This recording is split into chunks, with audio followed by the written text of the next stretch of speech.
Good afternoon, esteemed dignitaries, respected professors and participants. I, Janvi Taude, along with my co-host Raghav Jha, on the behalf of the entire IIM Nagpur fraternity, welcome you all to the Zero Mile Samvad, a thought leadership summit that aims to bring the best of the world to Nagpur and take the best of the Nagpur to the rest of the world.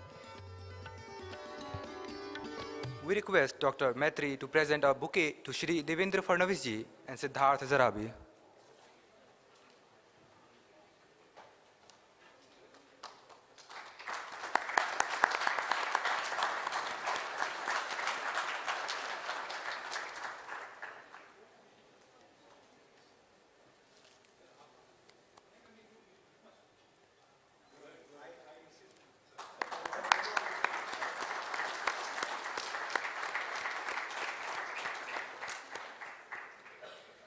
Now, we would like to invite Dr. Bhimrai Maitri, Director, IIM Nagpur, to deliver the welcome address.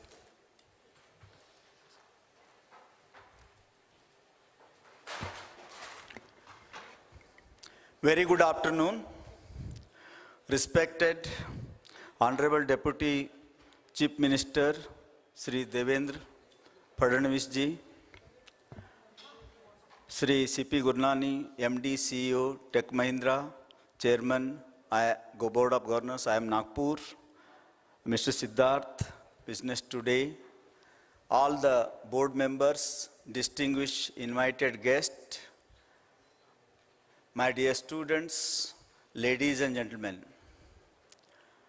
It gives me immense pleasure to welcome today's a special address by none other than Honorable Deputy CM Shri Devendra Fadnavis ji on the occasion of a unique kind of Samvad, Zero Mile Samvad, ZMS. ZMS is a first of its kind, unique signature event IIM Nagpur started this year, ZMS 2023, based on 4 important pillars.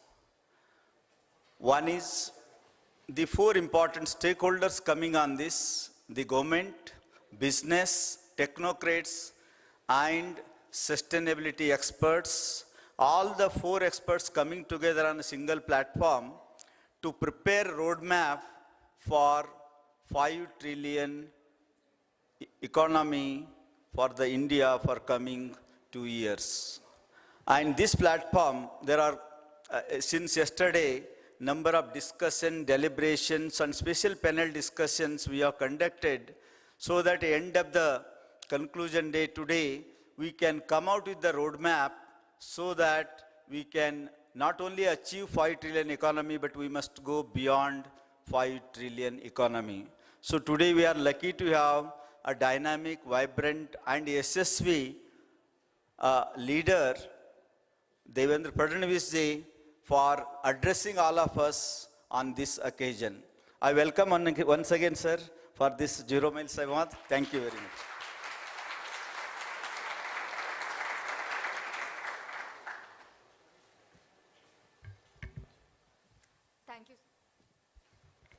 Thank you so much, sir. We would now like to welcome Shri C.P. Gurnani, Chairman, Board of Governors, IIM Nagpur, and CEO and MD, Tech Mahindra, to deliver the ZMS report.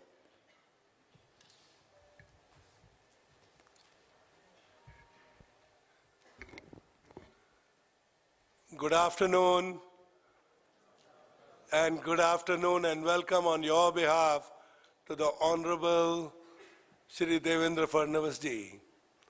I have no hesitation in saying that many of you gave Professor Maitri and me compliments that IIM Nagpur is one of the best things that has happened to Nagpur recently. So thank you guys for that beautiful compliment.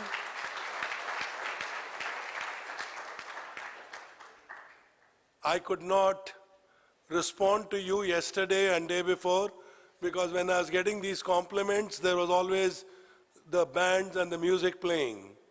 Now, in your presence, I acknowledge that all this land was allocated when Mr. Fadnavis was the Chief Minister. Came to Nagpur because of Mr. Fadnavis.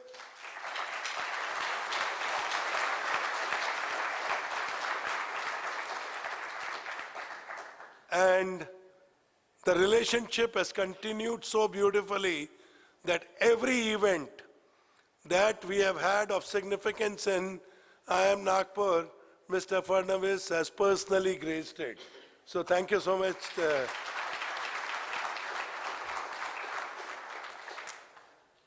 Sir, I mean, I can go on and on about your contribution to the nation, your contribution to Maharashtra, but it's very important that I do warn you that there are two requests coming your way.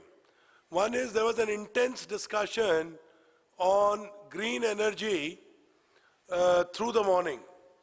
And on green energy, since the discussions were led by Shrikant Vaidya, the chairman of IOCL, the mute question was, Nagpur has got land, Nagpur has got youth, Nagpur has got engineering talent, Nagpur is the zero-mile city. Why this refinery, which is stuck in some other part of Maharashtra, why can't we move it here? So that request is coming to you, sir. I just want, as I told you, since you came from back-to-back meetings, I could never brief you. The second request is, which Times of India has already published, that Mr. Fadnavis has agreed to give 60 acres of land in Pune for the extension of postgraduate programs of IIM Nagpur and also the executive development programs. So guys, in anticipation, big hand.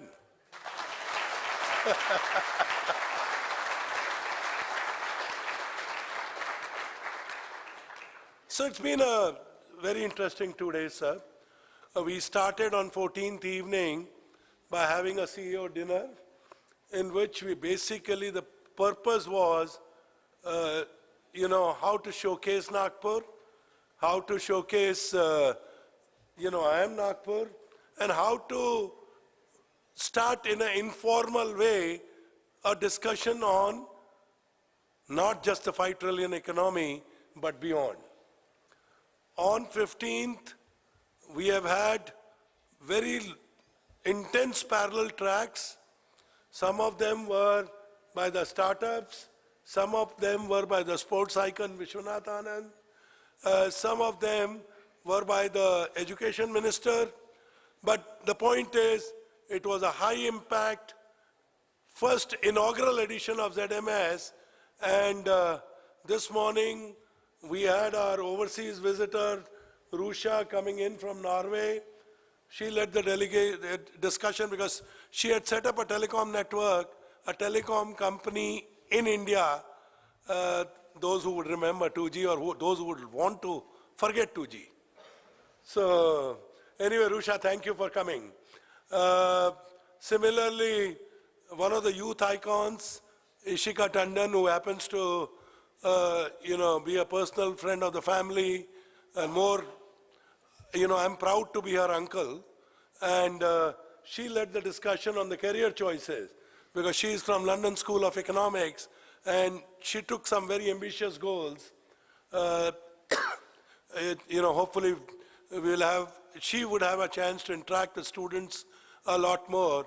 But overall, I can only say is, it's been an energetic morning, and we know it will become even more energetic, even more green energetic with you taking over, sir. So over to you. To my friends in BT. Is it okay if I hand over, or you want to hand over? No, you like to give the introduction of. Thank you, sir. Today we welcome not just a politician, but a visionary leader, a development champion, and the architect of Maharashtra's rise, Shri Devendra Fadnavis. Shri Devendra Fadnavis, the Deputy Chief Minister of Maharashtra, has steered the state through a period of unprecedented growth and transformation. He has implemented various programs like Jal Yug Shivar Abhiyan, Mahagram Adarsh Yojana, and the Rural Growth Mission, empowering farmers, igniting entrepreneurial spirit, and fostering a culture of collaboration through cooperatives. His initiatives have spurred rural innovation, empowered small businesses, and promoted collaborative ventures for sustainable growth. Sir, we would request you to address the gathering.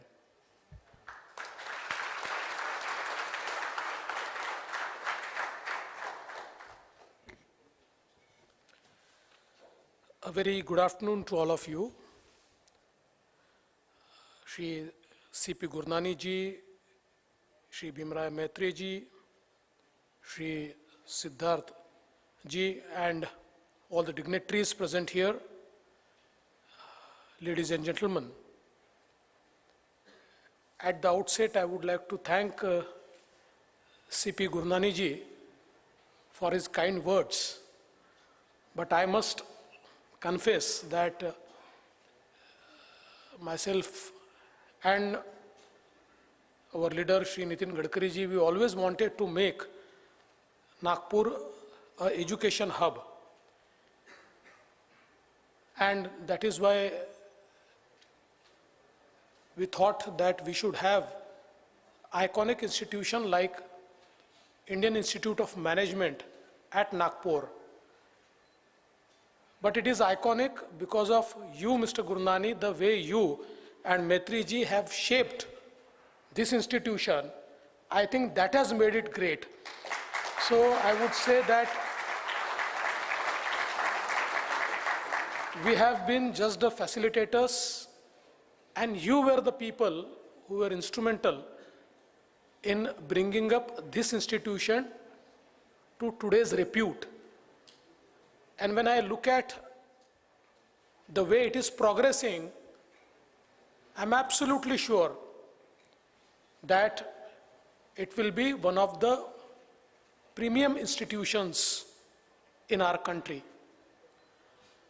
Now let me respond to what you have said about, one of the announcement which you read in Times of India. I didn't even read it in Times of India. I got to know it from you.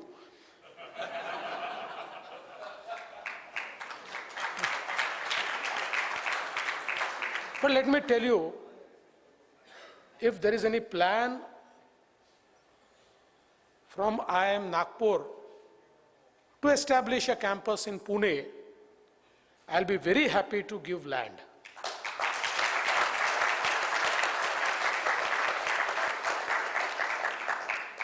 It will be a pride for the zero-mile city of Nagpur to have the presence of its iconic institution in Pune, which is a sort of technology and education hub of India. So I would like to tell you that whenever any such proposal from the IIM Nagpur reaches me, I'll try and expedite it. Today, I'm very happy that this zero-mile Samvad has been organized by IIM Nagpur. I think a Samvad like this is not only thought-provoking, but it also paves a way towards our goals. When the business leaders, thought leaders, political leaders, all of them come together, express their views, put forth their ideas, I think that culminates into a bigger idea which takes you towards your goal. And today, we have aligned the central idea of zero-mile Samvad with the goal given to us by our Honorable Prime Minister, Shri Narendra Modi ji, to make India a 5 trillion economy by 2030. I'm absolutely sure that we are going to achieve the 5 trillion mark by 2030. In fact, few of the reports suggest that by 2030, India may not be 5 trillion, India can be 9 trillion. And I think the strong leadership and also the youth, the human resource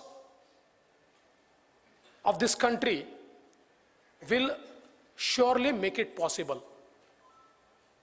Friends, I would say that this is the most opportune time for India. In fact, in 90s, we started liberalization, globalization. We opened our doors for the world. But for years together, we were struggling. We are not confident. We are apprehensive. What is going to happen?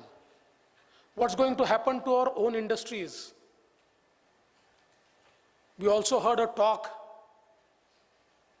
that there will be one more East India company which will take over India. From there, we started progressing. We could see Indian industries, Indian businesses standing strongly in the global competition, and in last 9 years, we have seen that now there is no more struggle. There is no more just aspiration, but with a very strong resolve, we can see a Atmanirbhar India being built, a self-reliant India being built, a India which was never so confident. And it's not about just the confidence of India. The global community is more confident that the brightest spot today is India, and I think that is something which has changed in last 10 years. The geopolitical situation has also given us opportunity to be at the forefront. We have seen that for 30 years, China was factory of world. China manufactured for entire world. China has been backbone of supply chain, global supply chain. But during the pandemic, the global businesses have realized that we cannot put our all eggs in one basket. With the policies of China, where there is no guarantee of protection of intellectual property right, today the entire world is looking for next manufacturing destination. The world is looking for alternate supply chain. And people used to say that it is far away. Now the businesses are shifting to Vietnam, to Indonesia, to Philippines. But these countries have a very small appetite. When there is an exodus, these countries are not capable of handling it. Today, after a little shift, we can see that there are a lot of energy problems, labor problems, shortage of human resource in many of these countries. And now the world has realized that the only destination where we can actually locate ourselves and create a new icon for global supply chain is none but India. And I think that gives us a very huge opportunity to become a global leader. And that is why when we talk about 5 trillion economy, I think today's topic which is given to me is very relevant, whether Maharashtra will be the gateway to 5 trillion economy. And I would say Maharashtra has to, and Maharashtra will be the gateway to 5 trillion economy.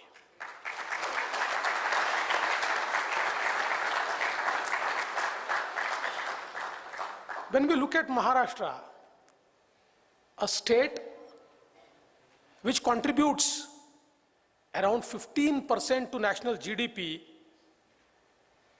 with Mumbai as capital, which is financial, commercial and entertainment capital of India, Maharashtra accounts for 25% of Indian exports, 29% of FDI inflows, 18% of industrial output, and barring the COVID years, our 7-year CAGR has been 10.4%, and we have 57% population which is below 27 years of age. We have highest number of universities in the country, and we also account for largest generation of and consumption of electricity in the entire country. I believe that if India has to become a 5 trillion economy, Maharashtra has to achieve a $1 trillion economy mark, and we have already started our journey towards becoming a $1 trillion economy. And I think technology plays most important part in this journey. It's an important enabler, it's a force multiplier which provides immense scale, and it's very crucial for such huge population so that there is always an equity and not just handful of people have the fruits of the development. And I think this technology-led development plan is one of the most important thing which will bring equity in our journey towards $1 trillion economy. We all know that technology by its existence and design is very inclusive. It doesn't recognize whether the person is Devendra Fadnavis or whether it is CP Gurnani or whether it is anybody else. Everybody is in a virtual queue, first in and first out. And I think when the governance recognizes that it has to be led by the technology, it brings a lot of transparency, it brings efficiency, and that is why I think technology will be one of the biggest pillars to achieve the $1 trillion mark. I think the speed of travel and the speed of data are the two things which will determine our progress. Speed of travel, of course, the mobility is something which not only gives you quality life,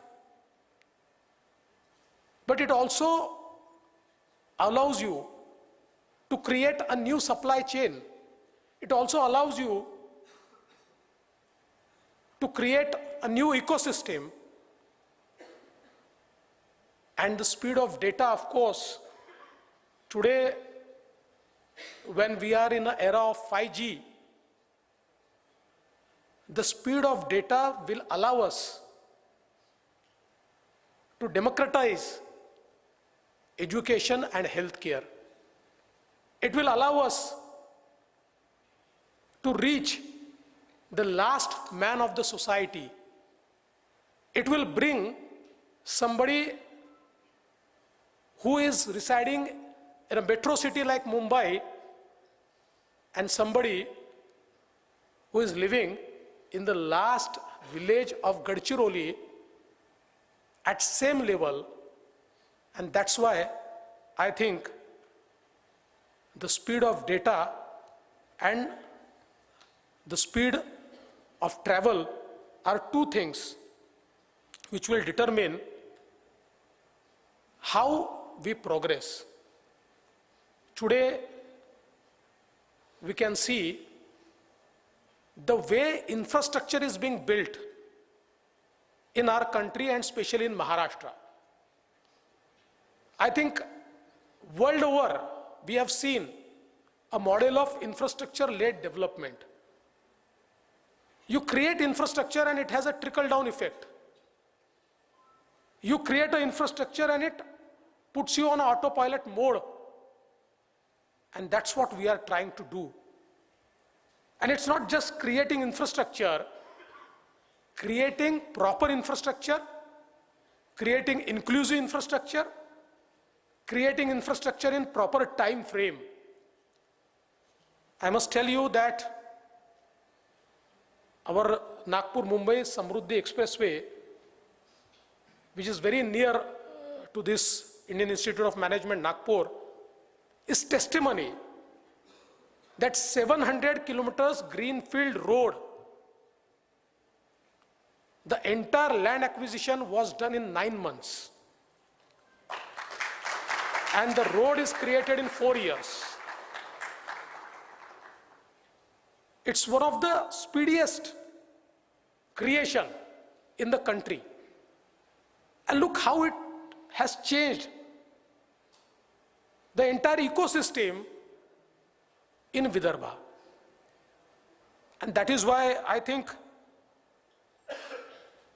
we actually created an economic advisory council to chart a roadmap for making India, Maharashtra, a $1 trillion economy. This economic advisory council is led by Mr. N. Chandrasekharan of Tata Sons and 20 strong CEOs from India, especially from Maharashtra, and also leaders from diverse fields. They created a report. After extensive deliberation, after extensive field survey, they created a report. And this report was accepted by Government of Maharashtra. And we created our own version of Niti Aayog, which is Mitra. And now this Mitra is in charge of implementing this report of the Economic Advisory Council. And this EAC report deliberates on 9 takeaways. First is, of course, how to maintain our growth rate,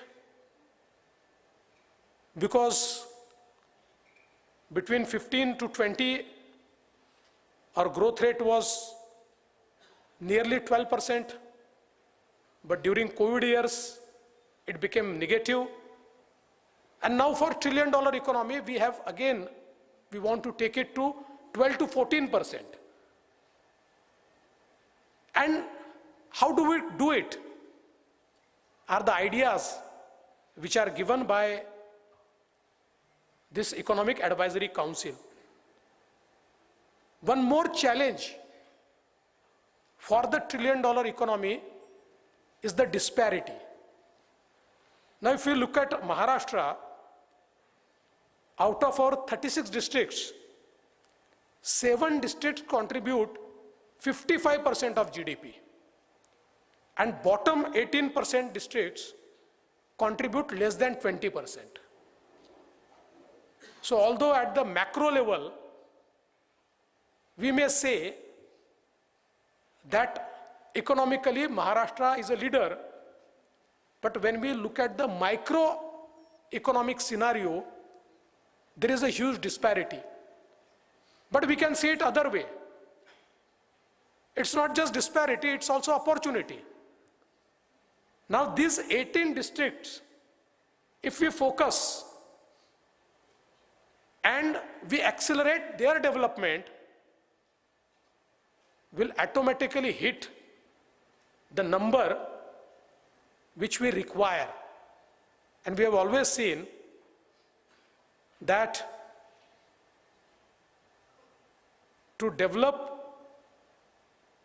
a potentially developed economy is very difficult. But with proper ideas, proper decisions, and proper investment plans, we can accelerate the aspiring economies, and that will be our strategy. So, a balanced growth will be our strategy. Our focus now will be more on new age industry like EV, semiconductor, hardware manufacturing, green hydrogen. And I forgot to respond to your thought about refinery. And let me tell you, Mr. Gurnani, I'm totally ready to welcome a refinery in Nagpur. I am ready to give the land. I am ready to provide everything. The only problem is that the government of India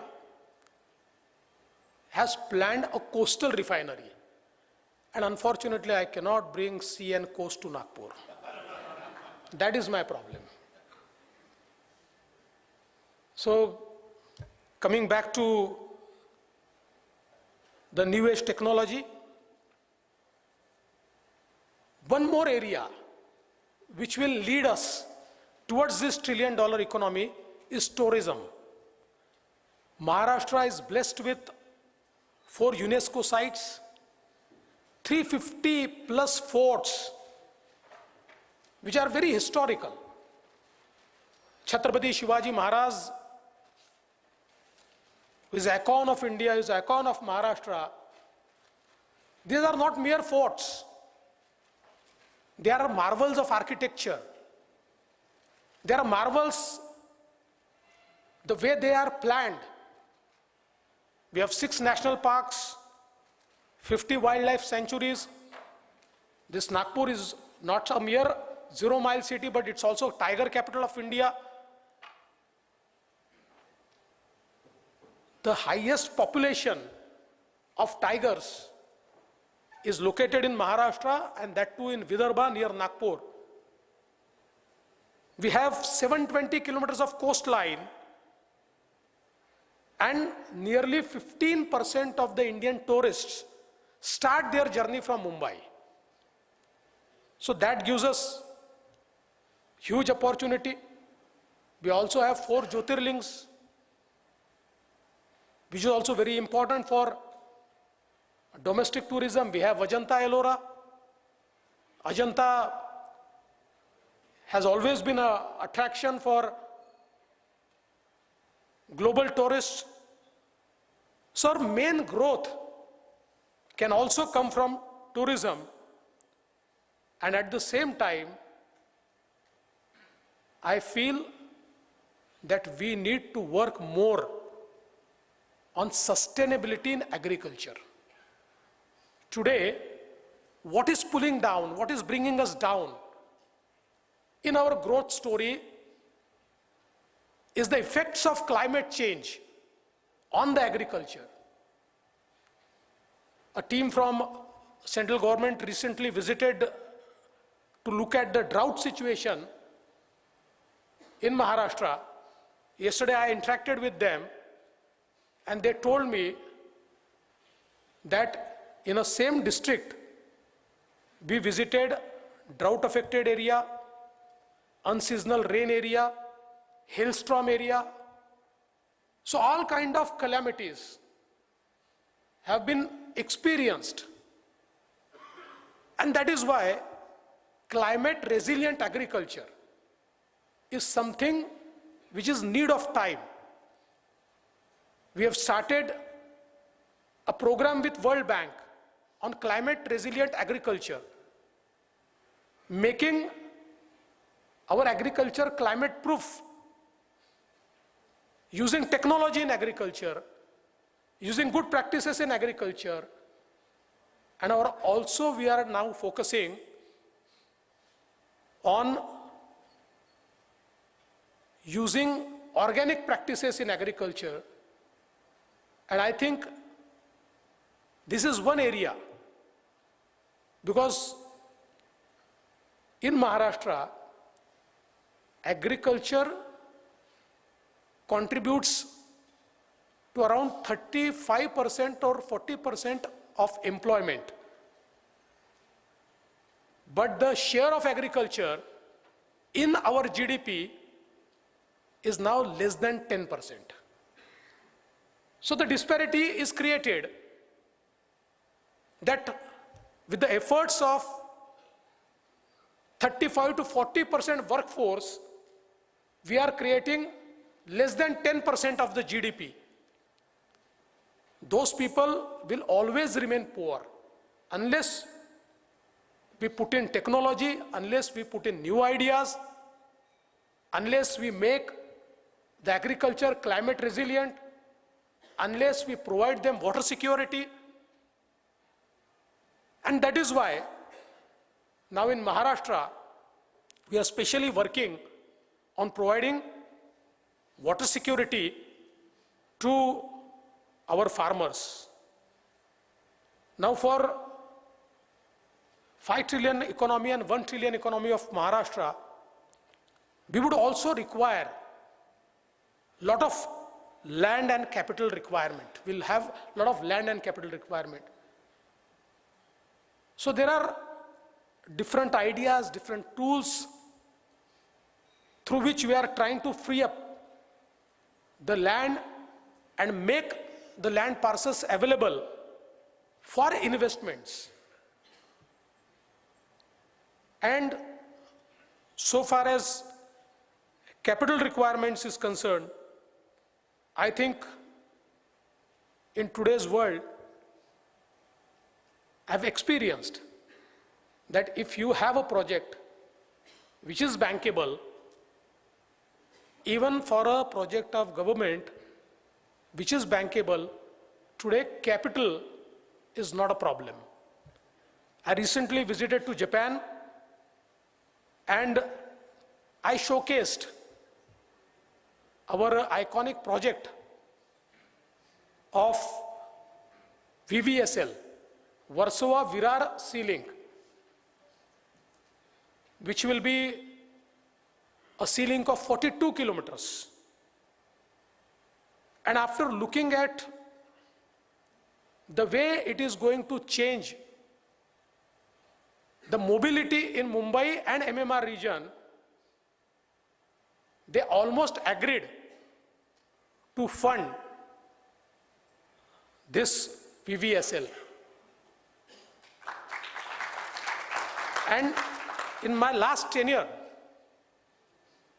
as Chief Minister, I started projects worth $30 billion in the state of Maharashtra.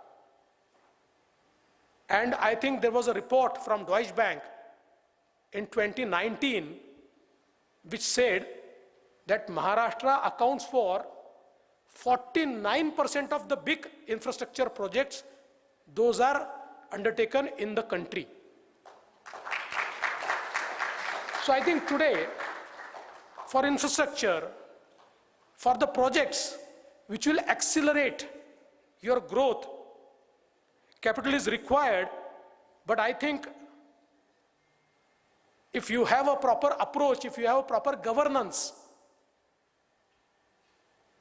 I must tell you, in Mumbai, for the first metro, it took 11 years to create a 11-kilometer metro, and in 5 years, I started 372 kilometers of metro network, out of which 50 kilometers is already delivered. In 6 months, we'll deliver 50 kilometers more. Next year, 50 kilometers more.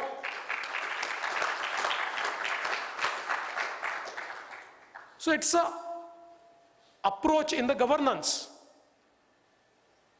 The iconic projects like Trans-Harbour Link, which is a 22-kilometer sea bridge, planned in 70s. Talk started in 90s. Never happened. 2014, I took over. I went to the central government. I got all the approvals. And today, this 22 kilometers, which is the longest sea bridge ever built in India, is ready. And most probably in the month of January, our Honorable Prime Minister will inaugurate it.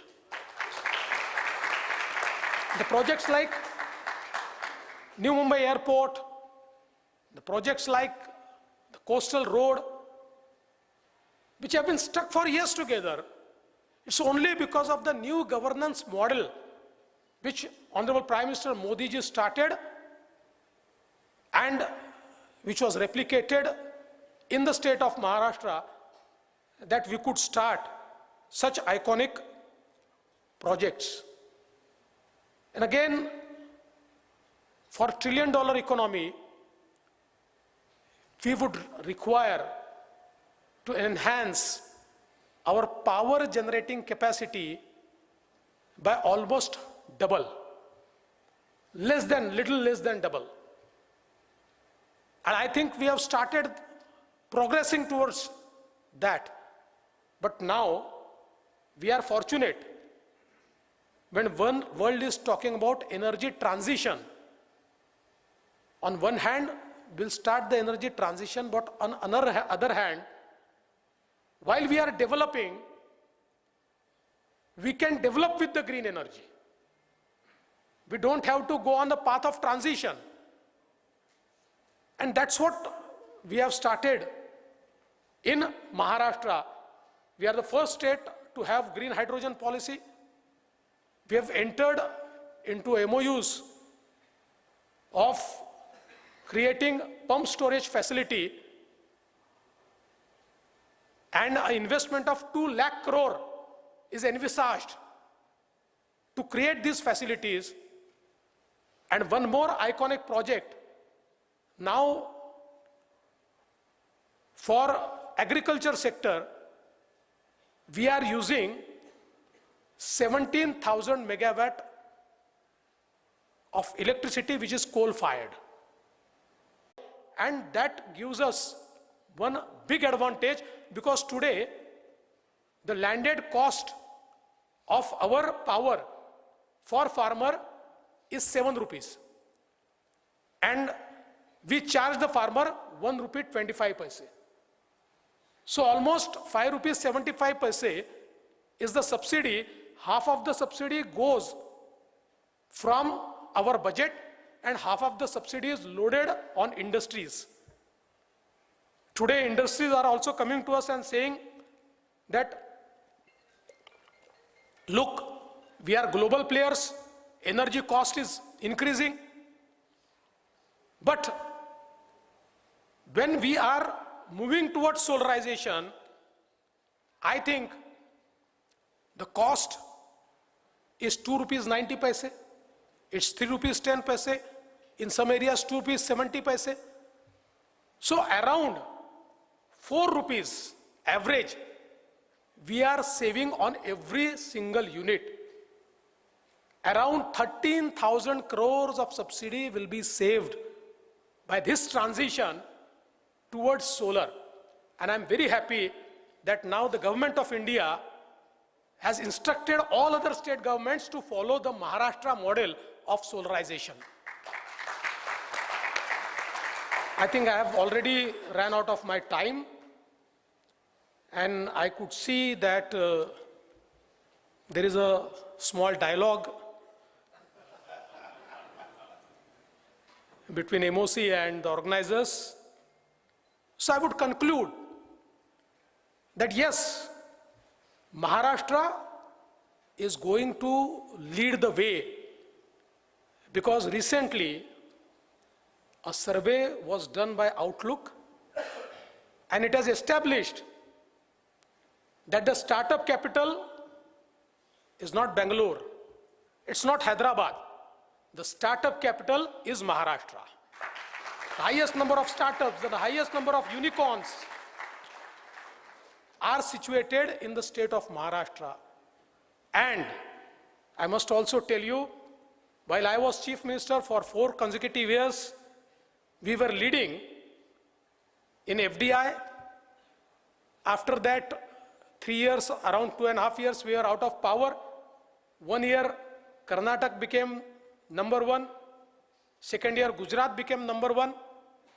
But again, after we came to power this year, Maharashtra is number 1 in FDI.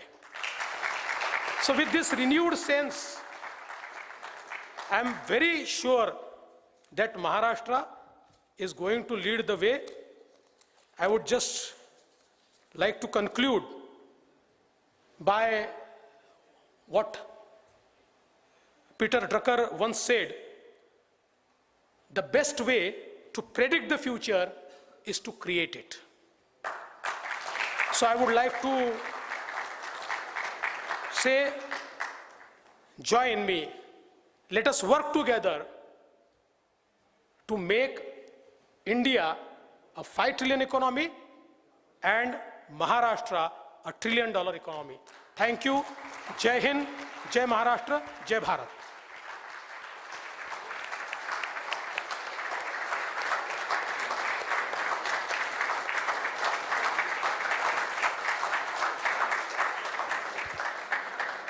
Thank you, Fadnavis ji, for highlighting key aspects such as technology, robust leadership, and the Make in India initiative that are pivotal in propelling Maharashtra and India towards achieving the $5 trillion economy in the upcoming years. Now, we'll proceed to the Q&A session. We request the esteemed moderator for today's session, Mr. Siddharth Zarabi, the managing editor of Business Today Television, to take forward. बहुत-बहुत धन्यवाद फडणवीस मुझे जी. लगा there will be no questions. मैं यही कहने वाला था that you have left me with no questions because you have given us a very beautiful summary of what Maharashtra is doing. And just on a personal note, in the 70s, Maharashtra, Trombe actually lost out at the very last moment for what would have been India's first semiconductor plant. That was the subject of my thesis, so I know a little about it. Because the Punjab Chief Minister offered land for just 1 rupee at the very last moment. And hopefully we will now have a semiconductor plant. But from what we heard you say, land is no longer a constraint. And this is one more feature of Gadkari ji and of Fadnavis ji also, that I have never heard them say that paise ki kami hogi for the biggest and most ambitious project. So compliments to you. The fact that you are speaking in Nagpur near the 0 mile, also not very far away from the birthplace of the national reconstruction movement of the Rashtriya Swayamsevak Sangh, is a great point that all of us should take into note. 2 or 3 clarifications because, or rather follow-up questions. One, you spoke about how 7 districts account for a bulk, then there are another 8 and then another 11 districts, 18 and 11 districts. What are your plans for relocating or ensuring that newer industries come up in these other districts? How will you do that? In fact, we have been spending a lot of money in these districts also. But somehow we realize that our spendings are stereotypes. They are not creating wealth. They are not attracting the businesses. So for all these, districts, we started preparing a district strategic plan. And IIM Nagpur is one of our partners in creating these district strategic plans. So I think for the first time, we have made district as a focus, and we are actually assessing the strengths of the district, and henceforth all our schemes and our investments will be focused on the strategy which is charted by these strategic plans. And I'm sure that if we invest properly, we'll create an ecosystem in all these districts so that businesses are attracted, new opportunities are created, and I think now I've talked about this Nagpur-Mumbai expressway. This expressway itself has opened up doors for 14 districts to transform themselves. So I think with this strategy, we'll be able to do that. One of the things that you mentioned, solarization, and other states are looking at this because this is a very important issue that our farmers need as much support as they can get. In the long term, how much do you think you will be able to achieve in terms of reducing the cost of farming? Because manpower is utilized there and its contribution is just 10%, but I'm sure you have a plan to increase that further. That's true. You see, it's because of small holding of lands that the farmers are not able to invest. Their capacity to invest is very low. And today the input cost has gone up. So now our entire plan is to increase their capacity to invest. See, whenever there is a drought, we provide thousands and crores of rupees to the farmers. That is also important. But if the same amount is invested, we can transform the agriculture. And that's what we have started. Now in 10,000 villages, we are actually transforming the primary credit societies into multi-purpose agribusiness societies, which will provide a direct market linkage to the farmers. We are providing them moisture security through various schemes like Jalyukt Shivar, which is a water conservation model. Every single village should be water self-sufficient is our motto. So I think this capacity to invest, if it increases, that will bring sustainability, and that will also, enhance their capacity to produce value in agriculture. A couple more points because we are short of time, and one of them is the fact that Maharashtra, not now but forever, is known as the land of small companies, MSME startups and entrepreneurship. And if you were to do a ranking there also, I think Maharashtra would be at the very top. That sector of the economy has gotten a lot of support in the last 10 years. At the state level, what do you have to say in terms of further boosting the MSME segment? I think you have rightly said, in fact, the entire growth in industry majorly comes from MSME. And that is why we have, if you look at our industrial policy, which I created and now we have revised it, there has been huge thirst on helping MSMEs. The central government has also come up with most of their schemes to help MSMEs. And I think MSMEs are actually providing a lot of jobs to our people. So this linkage, we are actually, trying to enhance, and we are closely working with all the industrial organizations. We are trying to troubleshoot their problems, because in industry, I know that people encounter a lot of problems. So how it becomes, hassle-free, because today, ease of doing business and cost of doing business, these are two things which determines the entire ecosystem. And we are trying to work more on ease of doing business, and we are trying to bring down the cost of doing business. That is our strategy. In the recent past, Maharashtra lost out, Fadnavis ji, on certain large mega investment projects, and you gave some data. By the number of projects, Maharashtra still leads in terms of number of FDI projects, but Gujarat has taken much more of the value. What can you share with us with regard to big ticket projects coming to the state? I think big ticket projects have always come to Maharashtra, but in Maharashtra, I always tell our people, especially our bureaucrats, that we can't be complacent. There was a time when Maharashtra was the leader and few other states were actually trying to become leader. Tamil Nadu was there, Karnataka was there, Gujarat was there. Today, it's such a competitive federalism that almost 10 to 12 states are actually doing a lot of work on bringing investments to their state. And, you know, when a new state enters into this fray, it has a capacity to actually give, you know, a lot of promises because they are without baggages.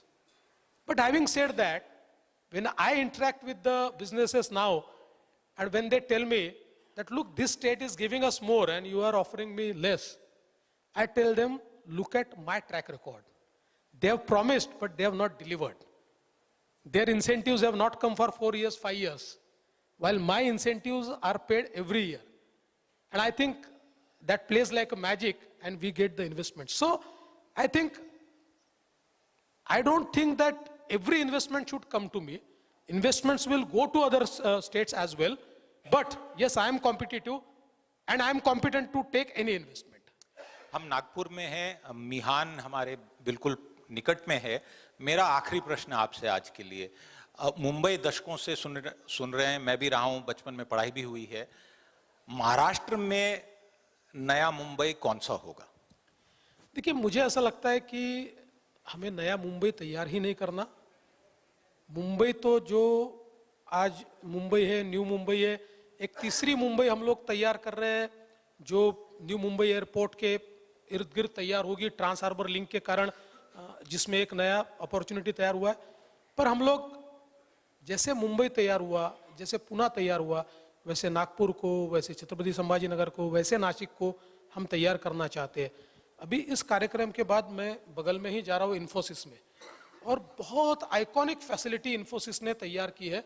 Gadkari ji और मैं उसके उद्घाटन के लिए आज जा रहे हैं.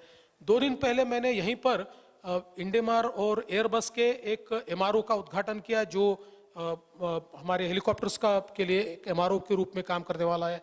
आज हम देख सकते हैं कि इंडिगो की एक फैसिलिटी, मतलब इंडिगो के लिए MRO की फैसिलिटी इंडेमार फरवरी में एक शुरू कर रहा है.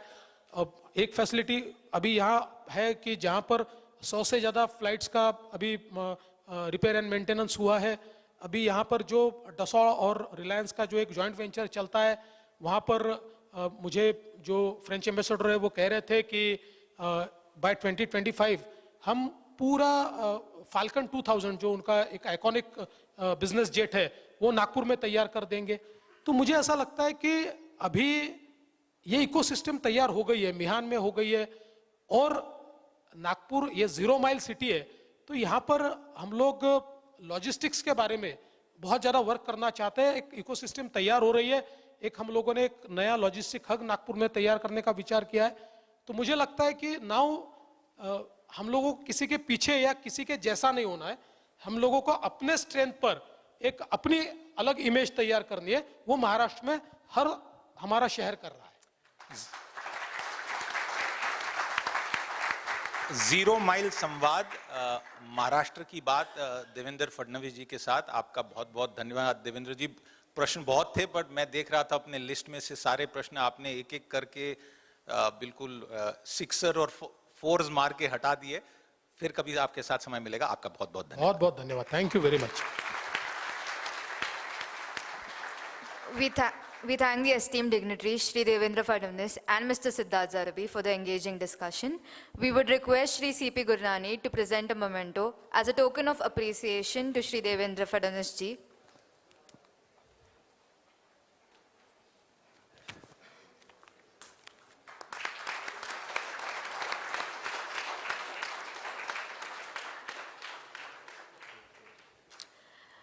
We request Shri Vaibhav Dange, Board of Governors, IIM Nagpur, to deliver the vote of thanks. Thank you, Fadnavis ji. A big round of applause for Mr. Fadnavis for such a dynamic leadership to the state of Maharashtra which is undoubtedly a powerhouse of economic growth in India. It has been a powerhouse of economic growth in India, and it is continuing to do so under his dynamic leadership. And as you said, sir, we still remember on day one when you allotted this land, you said you want an iconic institution to be built here. And from the IIM Nagpur community, we want to promise you that we will not let you down. We will build an iconic institution that will be not only pride of Nagpur, but a pride of Maharashtra and pride of India globally. Thank you so much for taking time out and coming here and delivering a lecture. In fact, as you know, we in a way consider as our right to always request you, and you have always been kind enough and our guide and mentor and partner in growth of this institution, building this institution. So thank you once again for being here and addressing our student, faculty and our delegates in this Zero Mile Samvad. And we also promise you and take a promise from you that Zero Mile Samvad will be a signature event of not only IIM Nagpur, but Nagpur. And you will have to continue to come and guide all of us for this Zero Mile Samvad. Thank you so much. Thank you, sir.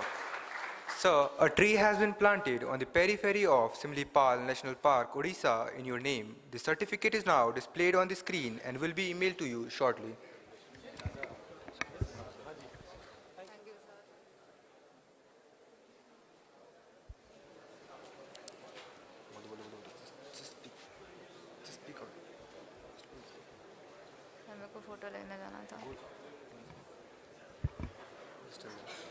Thanks to all our esteemed guests and panelists present here.